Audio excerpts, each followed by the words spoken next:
नमस्कार।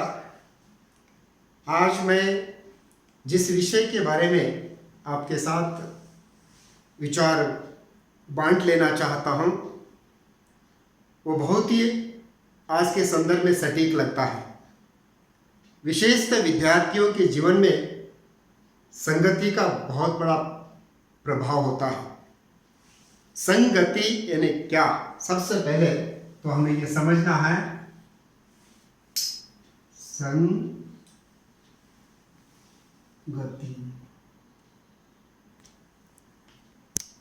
संग यानी हम जिसके साथ बैठते हैं, जिसके साथ हम अपना समय खर्च करते हैं, जिसके साथ अपना हम व्यवहार करते हैं, दिन में सुबह से लेकर शाम तक हम जिस व्यक्ति के साथ बैठ जाते हैं वो एक संग हो जाता है। चाहे वो व्यक्ति एक हो, चाहे दो हो, चाहे 4 या 5 भी हो सकता है।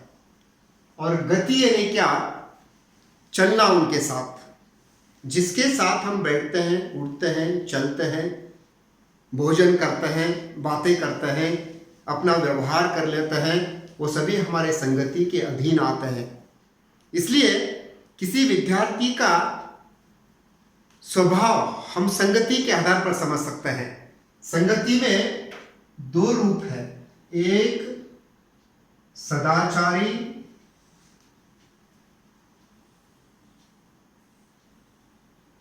दूसरा दुराचारी।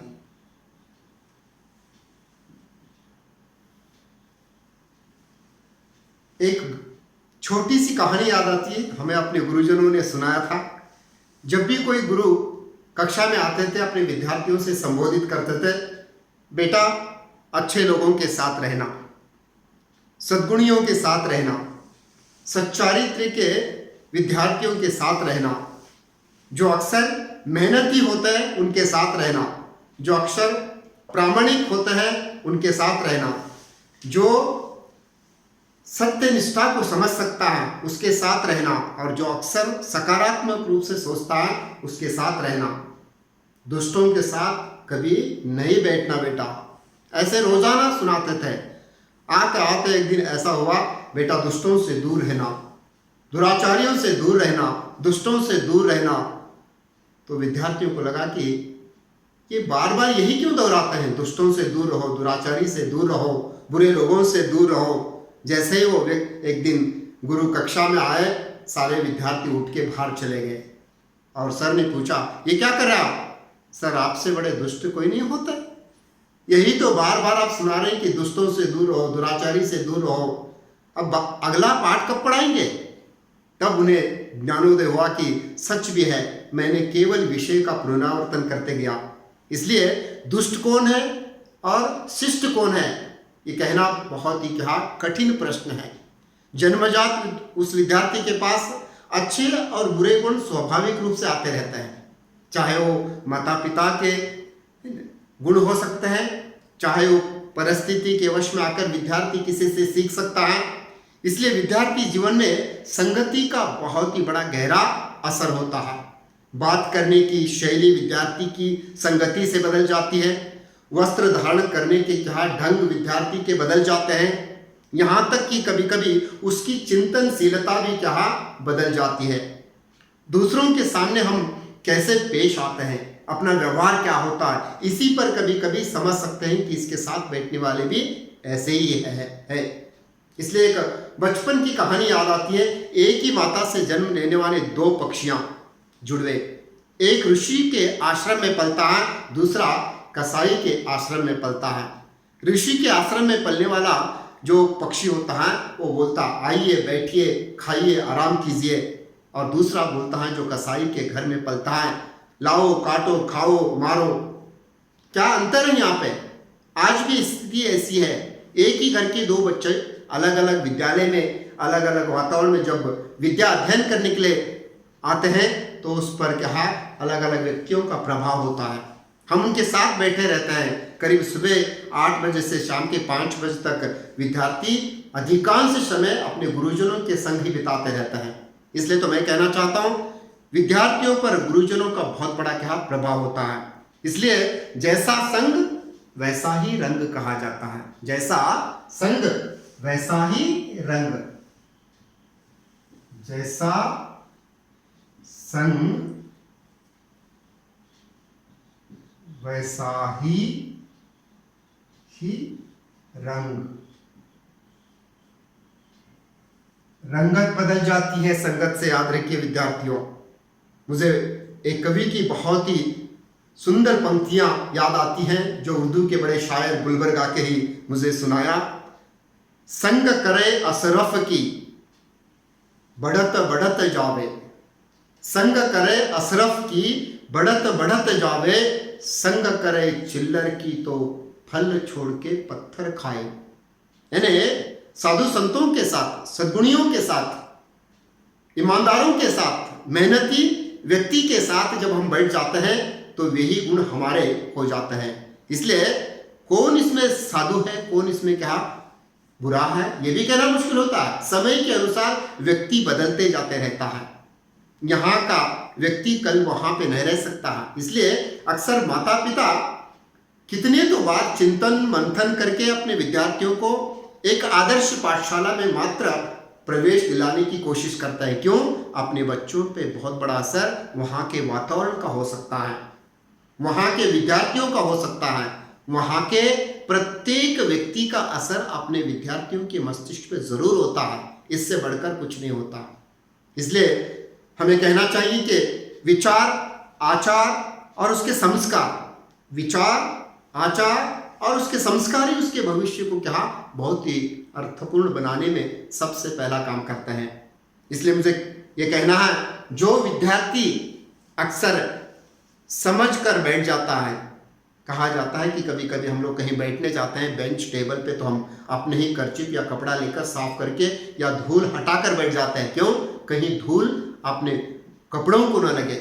वैसे ही आज विद्यार्थियों को भी किसी के साथ बैठना है तो सोच विचार करके ही बैठना पड़ता है। बिना सोचे हम बैठ गए तो उसके नकारात्मक विचार हमारे पास आते हैं, उसे के पास रहने वाले बुरे गुण हमारे पास आ सकते हैं। इसलिए बच के रहना, उनसे समझ के जीना, उनसे दूर रहना नहीं, समझना। जैसे मैंने प्रारंभ में कहा, दो पक्षियों में क्यों अंतर आया। और एक एग्जाम्पल बहुत ही उदाहरण बढ़िया है, महाराष्ट्र में जिसको वाल्या बोलते हैं, वाल्मीकि, एक लुटेरा व्यक्ति हो, कितना दुष्ट व्यक्ति था वो, आते आते आते संगति में क्या बदल गया और महान काव्य की रचना करने वाला वाल्या वाल्मीकि ऋषि बन गया। इतना ही नहीं, अंगुलीमाला सबसे दुष्ट व्यक्ति माना जाता था। अंगुलीमाला, किसी को मारना और उनकी उंगलियों को कट करना, माला के रूप में बनाना और उसके ये जो गर्दन होता है उसको फूल के माले लटकना, गले में पहनना, चलना। ऐसे रोज एक की बारी आती थी। अंत में महात्मा बुद्धा की बारी आई, तब भी नाचते आया, आज मैं तुझे मारूंगा, आज तुम्हारी बारी है। बुद्धा ने कहा, मारो बेटा, आज मरने के लिए तो मैं आया हूं, इसलिए थोड़ी सी एक धीरज तो रख ले बेटा। तो अंगुलीमाला बोलता, बोल क्या है? कुछ नहीं बेटा, मुझे तो मरना है, मरने से पहले मुझे एक दो प्रश्नों के उत्तर तुझे देना है। पूछिए क्या है वो? सबसे पहले पूछते हैं, जा उस पेड़ का क्या है, एक टहनी को तोड़, यानी पाठ को तोड़। गया दौड़ते, रोज इंसान को मारने वाला अंगुलीमाला पेड़ के एक भाग को तोड़ने में कौन सी देरी होती है, तोड़ा, लेकर आया। बोलो दूसरी बात क्या है? जा बेटा जोड़ने की कोशिश कर। खूब प्रयत्न किया जोड़ने के लिए, वो टूटा हुआ पेड़ का एक भाग जुड़ न पाया। तब अंगुलीमाला को पश्चाताप हुआ। बुद्धा ने कहा, एक पेड़ का जो भाग है तोड़कर तुझे जोड़ने की क्षमता तेरे पास नहीं है तो मनुष्यों की जान क्यों लेता है अंगुलीमाला? जा अपने घर, अपने पत्नी, अपने बच्चों से पूछ कि तेरे पाप का जो भाग है वो बांट लेंगे क्या? तो वो घर गया, कोई उसके पाप के घड़े में से पाप को क्या लेना नहीं चाहते थे। वापस आया और बुद्धा के पैर छू लेकर, बुद्धा के क्या शरण जाकर बुद्धा का फॉलोअर बन गया। ऐसे कभी कभी संतों के संग में जाकर जो सच भी क्या बातों से बदलने की कोशिश करता है। बातों में इतनी बड़ी ताकत होती है, लेकिन बुद्धा का कहने का जो ढंग था ना, बेटा बेटा, प्यार से समझाया उसे, है ना। बुद्धा को मरने की फिक्र नहीं थी, एक दुष्ट को क्या परिवर्तित करने की क्या कोशिश उन्होंने किया। इसलिए अंगुलीमाला जैसा व्यक्ति भी क्या बदल गया। इसलिए मुझे भी कहना है कि कन्नड़ में एक बहुत ही सुंदर सर्वज्ञ जैसे महान तत्वज्ञानी एक फिलोसोफर हम बोलते हैं, जीवन का अनुभव 2 पंक्तियों में निचोड़ के रखा है, बहुत सुंदर है। सज्जनर संगವು ಹೆಜ್ಜೇನು ಸವಿದಂತೆ, ಸಜ್ಜನರ ಸಂಗವು ಹೆಜ್ಜೇನು ಸವಿದಂತೆ, ದುರ್ಜನರ ಸಂಗವು ಬಚ್ಚಲ ರೊಚ್ಚಿನಂತಿಕ್ಕು ಸರ್ವಜ್ಞ. ಎಷ್ಟು ಒಳ್ಳೆ ಮಾತು. ಹೀಗಾಗಿ ಎಲ್ಲ ಮಕ್ಕಳಲ್ಲಿ ಒಳ್ಳೆ ಗುಣಗಳನ್ನು ಬರಬೇಕಾದ್ರೆ ಅವು ಎಂಥ ಒಳ್ಳೆ ಗುಣಗಳು?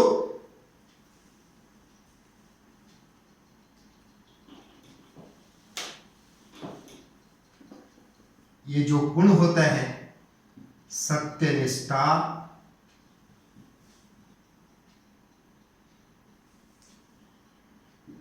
श्रमशीलता,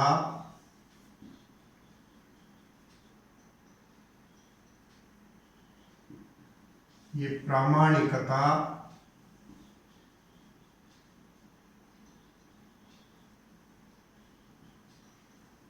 नेक्स्ट सहनशीलता,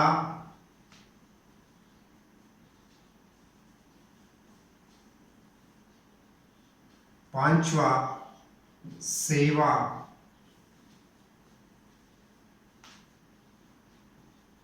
मनोभावना।